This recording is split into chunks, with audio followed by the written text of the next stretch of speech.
All right, we're all getting a little crazy being stuck inside, and we're all doing it for the greater good. So I decided to share a very simple recipe with ingredients that you should probably have in your fridge or cabinets or cupboards, or freezer, to make a banana bread. Now, banana bread is super easy, as you all know. I had some leftover frozen bananas here, which I started to undo. We'll just keep going there. It's nothing worse than the ooey-ness of a banana that's been frozen and is all goopy. So anyways, so this recipe can be used to make muffins. You can put it in a bread pan. I lent out my bread pans, and so I just got a cake pan. Ooh, banana juices. That's what the apron's for. You can make muffins, like I said, or you can do it in basically any type of baking pan. We're gonna use this round cake pan. I've got the oven preheated at 350. Round parchment paper, too big for pan. Okay, kitchen hack for you guys. So if you have a round cake pan like this and you want to be able to cut to size your parchment paper, just fold your parchment paper into like a little pie, even further if you want. Okay, you take the tip, you measure it in the middle, like so. This is all that's left over, so you wanna cut it, unravel it, and you'll have parchment paper to the size of your pan. It's already been greased in cooking spray. First things first, we got bananas here, 3 large bananas. I'm doing 4, we're just gonna wing it, because why leave one frozen banana, right? All by itself, nobody wants that.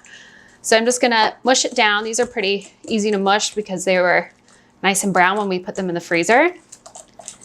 The trick to banana bread, so I'm told, is that you're not supposed to overmix, but that's after the flour's in there. So you wanna get this nice and mixed up first, and then once the flour goes in, you don't wanna overmix it.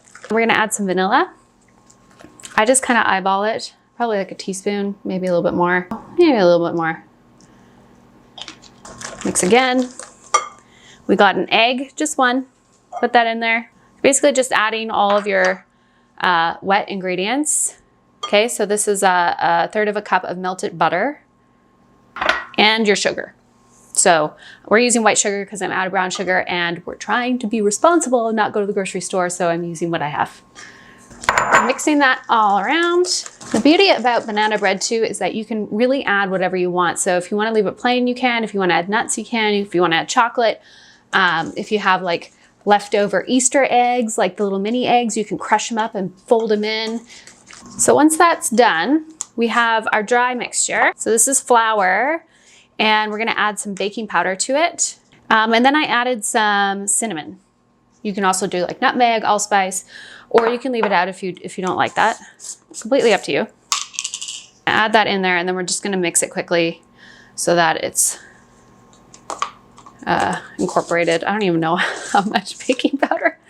I mean,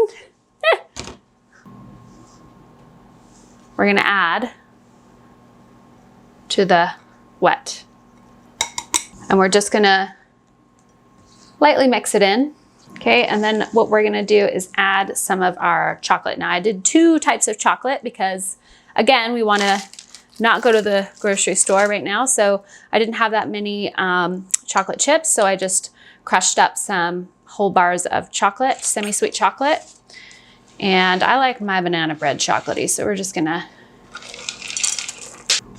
hopefully a dog doesn't get that.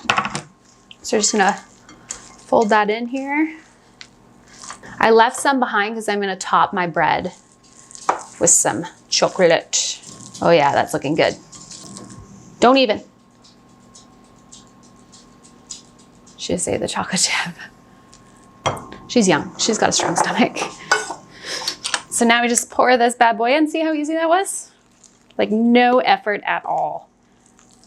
And if you're stuck at home with kids, they're gonna love you for making fresh banana bread. It smells so good in the house. It also freezes well, in case you wanna save some for later.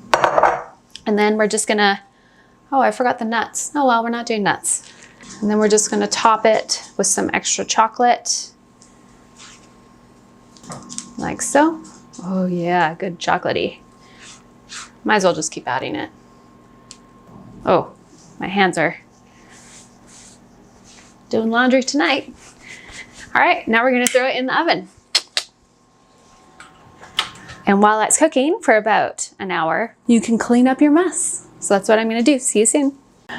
Okay guys, so we finished baking. It took about an hour. Now, it depends on your oven, obviously. So signs to check, because you should never just rely on baking times, is the top should kind of crack a little bit.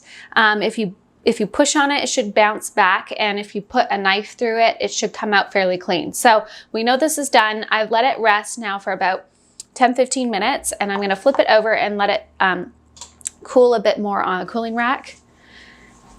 If it comes out. Ba-ba! Oh yeah, it smells good. It's hot. Okay, there we go. And there you have it. So you can serve it warm with butter, or you can let it cool and eat it later. But that is a simple banana bread recipe just for you.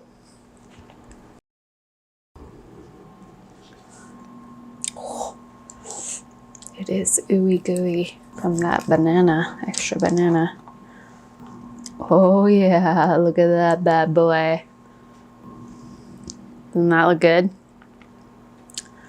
Heck yeah. Happy dance. So good.